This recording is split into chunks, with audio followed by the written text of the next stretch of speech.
사실 지금 이 순간에도 일본 시장에 진출한 한국 브랜드들이 모르는 사이에 한폭탄을 안고 있다는 사실 알고 계셨나요? 여러분의 제품 하나 때문에 수십억 엔의 손해배상과 함께 브랜드 이미지 전체가 한순간에 무너질 수도 있습니다.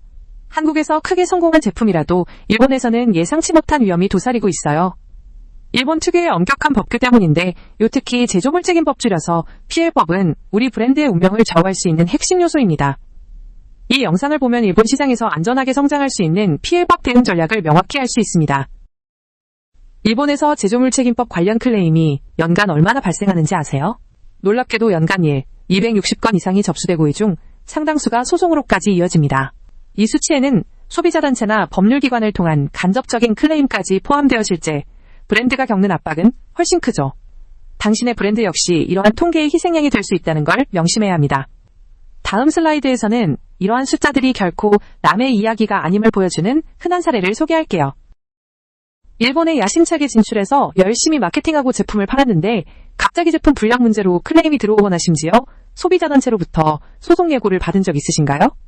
한국에서는 문제 없었는데 라며 당황해본 경험이 있으실 겁니다. 실제 국내 뷰티 브랜드 A사는 한국에서 검증된 성분을 사용했지만 일본 현지 알레르기 유발 가능성 때문에 대규모 리콜 사태를 겪기도 했습니다. 이런 일이 왜 벌어지는 걸까요? 바로 한국과 다른 일본 PL 법이 숨겨진 함정 때문입니다. 다음 슬라이드에서 이 함정의 구조를 쉽게 설명해 드릴게요. 왜 이렇게 작은 문제 하나가 엄청난 리스크로 돌아올까요? 일본 제조물 책임법의 핵심 의무과실 책임 원칙이 있습니다. 이는 제품의 결함으로 인해 소비자가 손해를 입었다면 제조자에게 과실이 없더라도 책임을 져야 한다는 뜻입니다. 한국에서는 제조자의 고의나 과실이 입증되어야 하지만 일본에서는 결함 자체만으로 소송 대상이 될 수 있어요. 예를 들어 한국 기준으로는 미미한 경고 문구 누락도 일본에서는 표시상 결함으로 간주되어 큰 문제가 될 수 있습니다. 그럼 구체적으로 어떤 점들을 조심해야 할까요? 다음을 통해 알아보시죠. 그럼 구체적으로 한국과 일본 PL법이 어떻게 다를까요? 핵심적인 차이점 3가지를 기억해야 합니다. 첫째, 일본은 제조물 결함을 인정하는 범위가 한국보다 훨씬 넓고 엄격합니다. 설계 결함 제조 결함은 물론 이고 사용 설명서나 경고 표시가 불충분해도 결함으로 봅니다. 둘째, 앞서 언급했던 무과실 책임 원칙을 적용해 제조사의 과실 여부를 따지지 않습니다. 셋째, 직접적인 징벌적 손해배상은 없지만 소비자 소송 비용 부담이 적어 소송이 활발하고 결과적으로 막대한 합의금이나 정신적 손해배상액을 지불하게 될 가능성이 커집니다. 이러한 차이점을 간과하면 큰 위기에 직면할 수 있어요. 그럼 이런 위험을 미리 막으려면 어떻게 해야 할까요? 여러분의 브랜드가 일본 PL법의 위험을 피하기 위해 지금 당장 할 수 있는 초기 점검 리스트입니다. 첫째, 판매하려는 제품의 성분이나 재료가 일본 현지 법규상 문제가 없는지, 알레르기 유발 가능성은 없는지 철저히 검사해야 합니다. 둘째, 사용 설명서와 경고 라벨이 일본어로 완벽하게 번역되었는지, 그리고 일본 현지 규제에 맞춰 정확한 정보를 제공하는지 확인하세요. 셋째, 혹시 모를 사고에 대비해 일본 현지에서 효력이 있는 제조물 책임보험에 가입했는지 점검하는 것이 필수입니다. 이 4가지를 지금 바로 확인해보세요.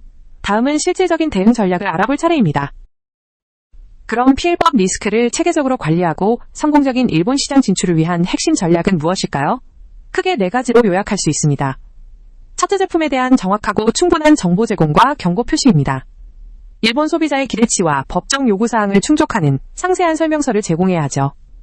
둘째, 제조 공정상의 결함을 최소화하기 위한 철저한 품질관리 시스템 구축이 필수입니다. 생산 과정의 모든 단계를 점검하고 기록해야 합니다. 셋째, 클레임 발생 시 신속하고 투명하게 대응할 수 있는 위기관리 시스템을 마련해야 합니다. 넷째, 일본 현지 법률 전문가와 지속적으로 협력하여 법률 자문을 구하는 것이 중요합니다. 이 4가지를 통해 다음 단계로 나아갈 수 있습니다. 이제 실제로 여러분의 제품과 마케팅 활동에 적용할 수 있는 PL 리스크 관리 3단계 전략을 소개합니다. 첫째, 제품 기획 단계부터 일본 현지 규제와 소비자 특징을 철저히 반영해야 합니다. 예를 들어 한국에서 유행하는 디자인이 일본에서는 안전상의 문제로 지적될 수도 있죠. 둘째, 생산 및 검수 프로세스를 강화하여 제조상 결함 가능성을 원천 차단해야 합니다. 꼼꼼한 QC는 물론 원자재부터 최종 제품까지 이력 추적이 가능하도록 시스템을 갖추는 것이 중요합니다. 셋째, 클레임 발생 시 즉각적으로 대응할 수 있는 사후관리 시스템을 구축해야 합니다. 한국 본사에서만 처리하지 말고 현지 대응팀을 두는 것이 효과적이죠. 이 3단계를 꾸준히 실천하면 큰 위험을 피할 수 있습니다. 마지막으로 중요한 걸 알려드릴게요. 이걸 모르고 행동하면 앞서 말씀드린 모든 노력이 물거품이 될 수 있습니다. 첫째, 한국어 제품 설명서나 경고 문구를 단순히 일본어로 번역해서 사용하는 것은 매우 위험합니다. 현지 법규와 문화적 맥락을 고려해 제작성해야 합니다. 둘째 제조물 책임보험에 가입하지 않거나 일본에서의 보장 범위가 턱없이 부족한 경우 클레임 발생 시 치명적인 재정적 타격을 입을 수 있습니다. 셋째, 클레임이 발생했을 때 내부적으로만 처리하며 대응을 지연하는 것은 사태를 악화시킬 뿐입니다. 마지막으로 일본 현지 법률 전문가나 컨설턴트의 자문 없이 독자적으로 PL법에 대응하려 하는 것은 재앙으로 이어질 수 있습니다. 이 점들을 반드시 기억하고 실천하세요. 여기까지 봐주신 여러분께 진심으로 감사드립니다. 일본 시장은 단순히 제품을 판매하는 것을 넘어 현지 법규와 문화를 존중하고 이해하는 것이 성공의 핵심입니다.